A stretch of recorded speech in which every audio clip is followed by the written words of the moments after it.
thousands of Catholics waving flags from around the world packed St. Peter's Square on Sunday to hear Pope Francis deliver his inaugural Angelus.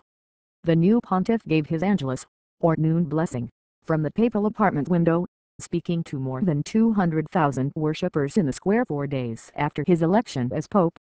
"Dear brothers and sisters, good morning," he said in Italian, drawing cheers from the crowd. During the 15-minute address, he focused on forgiveness. "Never forget this, the Lord never tires of forgiving us," he said. "Have you thought about the patience that God has with each of us?" He made the historic address after celebrating Mass at Santa Anna Parish in Vatican City earlier Sunday. In a rare move for Pope Francis spontaneously walked out from Vatican territory to greet cheering well-wishers outside Santa Anna Gate. "Francesco, Francesco," the crowd chanted. Also on Sunday, the Pope sent out his first message from the papal Twitter account. "Dear friends, I thank you from my heart and I ask you to continue to pray for me." Pope Francis. In his first week as pontiff, Francis has enjoyed global fanfare as the first Latin American pope and the first Jesuit pope in modern times. The official Mass to inaugurate Francis as the Bishop of Rome, and leader of the world's 1.2 billion Roman Catholics, will take place Tuesday. The Church for the Poor. The new pope explained his choice of the name Francis in a meeting with journalists Saturday and discussed how he wished for a church that was both poor and for the poor. Francis, who before he became pope was Cardinal Jorge Bergoglio, said a fellow cardinal from Brazil had told him don't forget the poor as the votes stacked up in his favor. "Right away, with regard to the poor, I thought of St.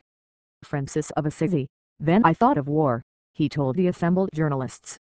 Francis loved peace and that is how the name came to me.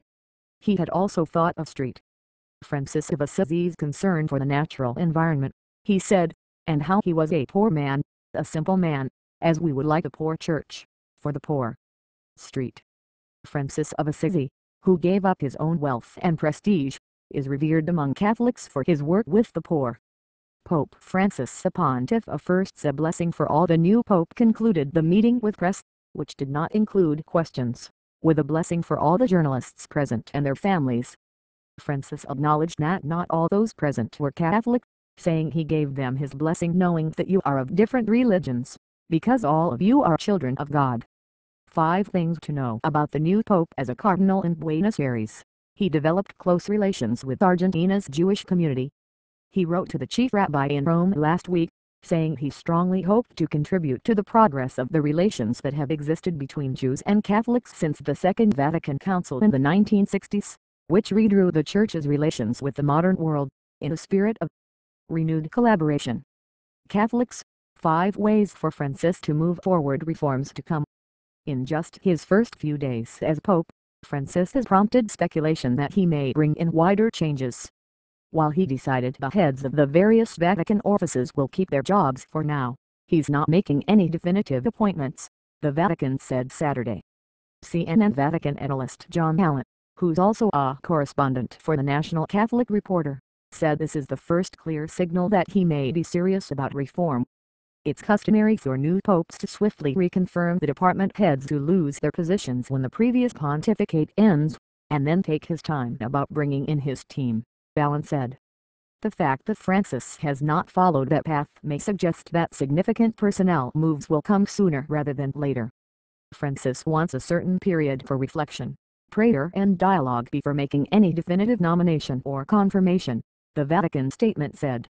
Questions about the past. The Vatican has sought to quell controversy over Francis' conduct during Argentina's so-called dirty war, amid accusations that he could have done more to protect 2 Jesuit priests who were kidnapped. In a news conference Friday, the Vatican rejected the allegations as defamatory and untrue. This was never a concrete or credible accusation in his regard. He was questioned by an Argentinian court as someone aware of the situation but never as a defendant. He has, in documented form, denied any accusations, said the Rev. Federico Lombardi, a Vatican spokesman. Instead, there have been many declarations demonstrating how much Bergoglio did to protect many persons at the time of the military dictatorship, he said. A meeting on the Pope's agenda Monday may be another sign that he's trying to put the past behind him. Argentine President Cristina Fernández de Kirchner is scheduled to meet with Francis Monday afternoon.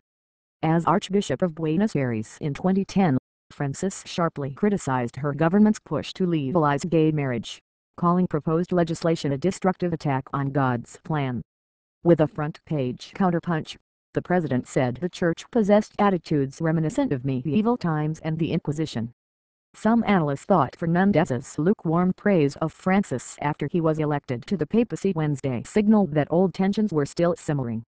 But on Sunday, Argentina's state-run news agency trumpeted Fernandez's arrival in Rome and said she would be the first head of state to meet with the Francis in his new role. Meeting with Benedict XVI, Francis will meet with his predecessor, Pope Emeritus Benedict XVI, on Saturday, the Vatican said. The meeting will take place at the papal summer residence, Castel Gandolfo, where Benedict has been staying since his historic resignation. It comes amid concern in some quarters that the presence of a living former pope might lead to a conflict of interests or influence. The Vatican has said that Benedict will not seek to interfere in the running of the church, but will focus on study and prayer.